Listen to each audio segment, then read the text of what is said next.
дуруд, Шалои Гулхоҷа ҳастам бо хабарҳои тозаи 29 август ва шуморо аз студияи Радиои Озодӣ аз Прага ҳамроҳӣ мекунам. Имрӯз дар барнома ин мавзӯъҳоро дорем. Салом мактаб ва ё ташвишҳои охирини волидайн дар остонаи соли нави хониш. Ҳар кас мувофиқи ҷайбаш либос мехарад. нархи нигоҳ мекунем, аминҷа маъқули дил мебошад мегирем. асабҳоям хароб шуд, вале рӯҳия қавист. Нахустин суҳбати видеои Харило Мирсаидов баъди 9 моҳи боздошт. Ӯ мегӯяд то ба охир мубориза мебарад. ва одобро аз ки омӯхтӣ? Аз Марди меҳрубон. муаллифони аввалин комикси тоҷикӣ бовар доранд ки қаҳрамони онҳо ба кӯдакон писанд меояд. муҳимаш ҳамин аст ки Марди меҳрубон меҳрубониро ба кӯдакон меомӯзонад. ва шурӯъ мекунем аз он ки интизор меравад ба ҳамин зудӣ ҳукми раҳбарони ширкати Умед 88 эълон шавад. мурофиаи охирини парвандаи Раҷабали Одинаев ва муовинаш Идибек Иброҳимов дар додгоҳи олии Тоҷикистон ба поён расид. рӯзи 28 август додгоҳ ба хонаи машваратӣ рафт. бино ба итлои дарёфтӣ барои ин ду нафар солҳои тӯлонии зиндон талаб шудааст. Раҷабали Одинаев дар сухани охиринаш дар додгоҳ гуфтааст худро гунаҳгор намешуморад ва мехоҳад ӯро озод кунад. Одинаев хостааст барояш фурсат бидиҳанд ва ӯ қарзи давлатро боз мегардонад. раҳбари ширкати Умед 88 пас аз як интиқоди раиси ҷумҳур Эмомалии Раҳмон дар моҳи октябри соли гузашта ба хотири напардохтани қарзи давлат боздошт шуд. баъди ду рӯзи дигар дар Тоҷикистон соли нави хониш оғоз меёбад. масъулини вазорати муориф ва илм мегӯянд имсол ҳудуди 240 000 нафар муҳассилин бори аввал ба мактаб мераванд ки нисбат ба соли гузашта 5 000 бештар будааст. дар остонаи шурӯъи соли таҳсил волидайн ҳам банди охирин ташвишҳои омодагӣ ба хониш ва харидории либосу лавозимоти мактабӣ ҳастанд. имсол як оилаи миёнаҳол барои фарзандаш чӣ миқдор маблағ сарф кард? дар гузориши бо ҳам мебинем. усмоналӣ барои харидани либоси мактабӣ аз канораи пойтахт ба марказ омад то аз мағозаи корхонаи дӯзандагӣ либосро 25% арзонтар дастрас кунад. баъд ва ручка, дафтар, сумка, туфли барои мактаб тайёрӣ мебинам ва ман ҳамагӣ 500 ё 600 сомонда костюм, буруш, дафтар, ручка гирифтам. ҳамин як сол мепӯшам, баъд як сол бо нав харидан мегирам. дар тоҷикистон маъмулан хонаводаҳо 3 ва ё 4 фарзанд доранд. омодагӣ ба мактаб чанд ҳафта пеш аз шурӯъи соли нави хониш оғоз меёбад. баъзе волидон ҳанӯз аз баҳор барои харидани лавозимоти мактабӣ маблағ пасандоз мекунанд. ба ҳисоби миёна барои харҷи як мактабхон аз 500 то 600 сомонӣ лозим мешавад. 500 мумкин шавад. Не мумкин 300 шавад синфи ягаш. Всё, мы купили 3 экземпляра, всё. ҳама чизро се ҷуфтӣ харидем. барои мо ҳамин гуна супориш доданд. Задание. нархи нигоҳ мекунем, аминҷа маъқули дил мебошад мегирем. аз ҳама қимат либоси мактабӣ аст. костюми истеҳсоли маҳаллӣ аз 20 то 50 доллар нарх дорад. бар замми ин бояд боз курта, гарданбанд ва пойафзол бихаранд. маъмулан волидон барои тамоми соли хониш як костюм мегиранд. шумораи умумии хонандагон дар шаҳри душанбе ҳудуди 175 000 нафар аст. бо назардошти он ки мо ноҳияҳои тобеи марказ аз ҷумла рӯдакӣ, варзоб ва турсунзодаро фаро мегирем, шумораи либосҳои омодакардаи мо кофӣ аст. муассисаҳои таълимӣ ба корхонаҳои дӯзандагӣ либоси ягонаи мактабиро фармоиш дода аз пеш тарҳи онро муайян мекунанд. ба ҳамин тартиб бозор бо либоси зарурии мактабӣ таъмин мешавад ва волидон барои пайдо кардан ва ё фармоиш додани он саргардон намешаванд. дар сурате ки корхона аз чанд мактаб бо тарҳи яксон фармоиш бигирад, барои кӯдакон аз хонаҳои камбизоат либосро бепул омода мекунад. барои харидории дафтару қалам, ҷуздон ва дигар ашёи зарурии мактабӣ то 15 доллар зарур аст. маъмулан китобҳои дарсиро худи мактабҳо мефурӯшанд ва тақрибан ҳамин қадари дигар маблағ сарф мешавад. имсол нархи маълумотномаи тиббӣ барои синфҳои якум қимат ва бо ҳамин ба буҷаи бе ин ҳамтиҳии хонаводаҳо харҷи иловагӣ зам шуд. рӯ меорем ба мавзӯъҳои дигар. мақомоти бедоштии Тоҷикистон тасдиқ карданд ки 7 корманди кӯдакистоне дар шаҳри Хуҷанд ба бемории сухтанӣ гирифтор шуданд. тафтиши гурӯҳи корӣ муайян намудааст ки коргарони кӯдакистон ҳангоми коркарди гӯшти гов сироят ёфтанд. гӯшти қурбонии гов рӯзи 24 август ба кӯдакистон ҳадия шудааст.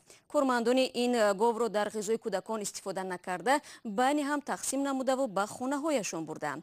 баъди ин сиёзахм дар даст ва дигар қисмҳои бадани онҳо пайдо шудааст. сухтани як нав бемории хатарноки сироятии чорвои хонагиву ваҳшист ки ба одам низ мегузарад. Он маъмулан дар пӯсти инсон ё чорво реша давонда дар як муддати кӯтоҳ маризро аз пой меафтонад ва ҳатто метавонад давоми 3 то 5 рӯз ба марг бирасонад. дар шаҳри хуҷанд мемонем. Дақиқан як ҳафта пеш додгоҳи вилояти Суғд Хайрулло Мирсаидов, хабарнигор ва раҳбари КВН Тоҷикистонро аз боздошт раҳо кард. Мирсаидов 9 моҳи пеш дастгир шуд ва моҳи июл ба 12 соли зиндон маҳкум гардид. ӯ баъди озод шудан дар аввалин суҳбати видеояш бо маъсуми Муҳаммад Раҷаб гуфт бо ин ҳама рӯҳияш қавӣ аст ва то ба охир талош мекунад ки исми худро пок кунад. асабам сахт хароб шудааст ва бояд аз як марҳилаи табобат гузарам. баъди ин ман ба журналистика бармегардам, чунки мушкилоте ки дар ҷомеаи мо вуҷуд дорад набояд ҳамин тавр бебаррасӣ гузошта шавад. ман ҳамеша дар пеши худ чунин вазифа гузоштам ки агар ман ин корро накунам, кӣ мекунад? агар ҳар кас ба мушкил пушташро гардонда ба ҳаводиси кишвар чашм пӯшад, аз ин кишвар ба зудӣ чизе намемонад. озодшавии шумо аслан ба маънии пурра сафед шудани шумо аз тарафи додгоҳ набуд, чунки шуморо ба пардохти 124 ҳазоре ки ҳукумат даъво дошт камбуди молӣ кардед водор карданд ва боз ҳам 80 ҳазор ҷарима. яъне доғи судӣ дар шумо боқӣ мемонад. дар рӯзи аввали озодшавиам дар мусоҳиба гуфтам ки ман то охир меравам ва бегуноҳии худро исбот мекунам. ман метавонам то суди гаага равам. дар асл аллакай вакилони дифои ман шикоятро ба унвони додгоҳи зинаи баъдӣ омода карданд ва мо бояд шикоятро ба додгоҳ супорем. ба ҳар ҳол бовар доред ки ба ҳадаф мерасед? рости гап аллакай шубҳа дорам. баъди 2 марҳилаи судӣ ки гузашт чизе тағйир наёфт. додгоҳи зинаи дуввум зиндонро ба ҷарима табдил дод. ин ҳам баъди он ки мо маблағи ба ном хисоротро пардохт кардем. дар асл онҳо чизеро тағйир надоданд. ман ҳамчун журналист медонам ва дар Тоҷикистон таҷриба ҳамин аст. дар 9 моҳе ки ман дар боздоштгоҳ будам, нафарони зиёдеро дидам ки ба додгоҳ як бор неву 2, 3, 4 бор муроҷиат карданд. баъди 2 марҳилаи судӣ амалан чизе тағйир намеёбад. танҳо дар ҳолатҳои хеле кам тағйирот пеш меояд ва умед дорам ки дар ҳолати ман ин чиз амалӣ мешавад. ин мавқеи принсипиалии ман аст. хайрулло, аслан фасоди молӣ ва ришвахорӣ дар Тоҷикистон кам нест ва ончи ки мақомот шуморо ба камбуди молӣ айбдор карданд, мисли як қатрае аз баҳр аст. ва шумо бигӯед ки оё як сардори раёсати ҷавонон як журналистро чӣ гуна метавонад то додгоҳ барад ва ба 12 сол паси панҷара шинонад? Вот этим можно как раз и показать тот уровень, куда скатывается Таджикистан, потому что... ҳамин қазия баёнгари он аст ки Тоҷикистон дар кадом самт ҳаракат дорад. чанд сол пеш ё 10 соли пеш худи ман гузоришҳо навишта фасодкоронро фош мекардам. онҳоро дар сатҳҳои хеле ва хеле баланд фош кардам. мақомоти хеле баланд буданд ва вокуниши онҳо хеле ботавозун буд. нисбати онҳо парвандаҳои ҷиноӣ боз мешуд, аз кор пеш мешуданд ва ё ки ба зиндон мерафтанд. вале дар 17 соли собиқаи кории ман ҳоло мо ба марҳилае расидем ки ин шахс ба ҳар ҳол як мақомдори хурд аст. яъне як мақомдори сатҳи поин тавонист ки ин ҳамаро ташкил кунад. яъне сатҳи фасод то ҳамин дараҷа омадааст ки касе коре кардан натавонист.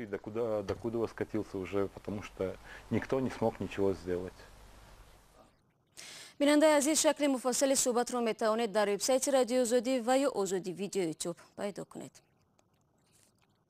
Владимир Путин, раиси ҷумҳурии Русия, ислоҳоти баҳсбарангези нафақаро дар кишвараш нармтар кард. Рӯзи 29 август дар муроҷиати телевизионӣ ба мардум гуфт, синни бознишастагии занон на 63, балки аз 60-солагӣ муқаррар карда шавад. Дар ҳоли ҳозир дар Русия занон аз 55-солагӣ бознишаста мешаванд. Чанде пеш парлумон пешниҳод кард, ки синни нафақаи занон аз 63-солагӣ таъин карда шавад. Парлумони Русия пешниҳод кард, ки синни бознишастагии занон аз 55 ба 63 ва мардон аз 60 ба 65 боло бурда шавад. Путин дар муроҷиати телевизионияш гуфт, ин тар ба ҳамин шакли ҳозираш қобили қабул нест.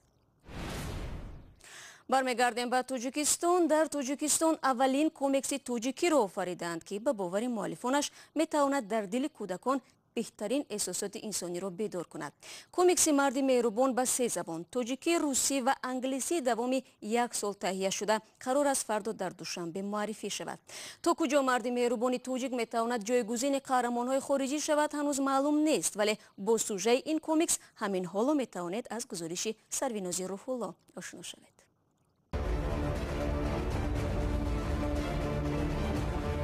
ҷаҳонгир як тимсоли офаридаи коргардони ҷавон аст, ки ба қаҳрамони филми «Одаманкабут» шабоҳат дорад, аммо як марде бо қобилиятҳои ғайриоддӣ дар симои як ҷавони тоҷик аст. ноадолатиҳо дар ҷомеа, мушкили кӯдакони гирифтори аутизм, бадрафторӣ бо инсонҳо ва ҷонварони бегуноҳ, офаридани тимсоли Марди меҳрубон ё марди фавқулодаро дар зеҳни Ҷайҳун Насимӣ тавлид кард. дар тамоми ҷомеаи рӯи замин ҳамин ноадолатӣ ҳаст. ҳамон мактабе ки дар ҳамон ҷо талабае ки масалан мехонад як талаба ба дигар талаба зарар расонида метавонад, ё ин ки гӯем ки як ҳамсоя метавонад ба дигар ҳамсоя ба ҳамсояи худ зарар расонад, як метавонад ки гӯем ки як ронанда ба ягон дигар одам зарар расонад. комикси ҷаҳонгир ба бовари муаллифаш метавонад барои шаклгирии эҳсосҳои инсонӣ мусоидат кунад. аз ҳама муҳимаш ҳамин аст ки марди меҳрубон меҳрубониро ба кӯдакон меомӯзонад ва тарбия мекунад ки меҳрубонӣ нисбат ҳамаи ҷондорҳо, нисбат одамизод, нисбат ба ҳама муҳим аст ва меомӯзонад ки ва мегӯяд ки меҳрубонӣ нисбат ба падару модар, нисбат ба гӯем ки миллат ва ватани худ, нисбат ба одамизод, нисбат ба ҳайвонот ва ҳашарот муҳим аст. саргузашти қаҳрамони офаридаи ин коргардон аз достони наврасе бо исми Ҷаҳонгир аст, ки дунёро аз чанги бадхоҳону душманон наҷот медиҳад. аз Тоҷикистон аст, номаш Ҷаҳонгир аст, кӯдак аст бо касалии аутизм ва падару модари мегузаранд аз дунё, бо бибияш мемонад ва бибияш ҳам аз дунё мегузарад ва ин сағира мемонад. худаш дар гӯем ки дар ҳамин ҷо мемонад бо хешҳои худ, вале америкоиҳо онро ба писархона мегиранд ва ба Америка мебаранд. як сабаби дигари офарида шудани Ҷаҳонгир ба гуфтаи муаллиф рушди зеҳнии кӯдакон аст. дар ҷопон ҳамаи кӯдакон комикс мехонанд ва фантазия ё худ эҷодиёти онҳо хеле пешрафтатар аст кӯдаконашон, чун ва ё аз кӯдакӣ он аксҳоро дида бо он матнҳо чикор мекунанд, мехонанд ва онро ҳазм мекунад сарашон. вақте ҳазм мекунад, онҳо зиёд фантазия пайдо карда зиёд ба зиёд гӯем ки корҳои гӯем ки бузургро анҷом медиҳанд, ҳамчун як ҷомеа бисёр чизро ҳам ихтироъ мекунанд. интизор меравад рӯнамоии ин комикс дар душанбе рӯзи 30 август баргузор гардад. муаллифи он бовар дорад метавонад бо офаридани тимсоле аз марди фавқулода ба ҳазорон кӯдакон барои зиндагии беҳтар ва эҳтиром ба ҳамдигару ҷонварону табиат нерӯ бахшад. ва додгоҳи дар айолати Миннесотаи Амрико дархости гурӯҳҳои атеистиро барои аз доллар ва сентҳои амрикоӣ берун кардани ибораи «мо ба худо имон дорем» рад кард. гурӯҳҳои атеистӣ ба додгоҳ даъво бурданд, ки вуҷуди ин шиор дар пули миллии Амрико ислоҳи аввали қонуни асосиро, ки озодии эътиқодро кафолат додааст, нақс мекунад.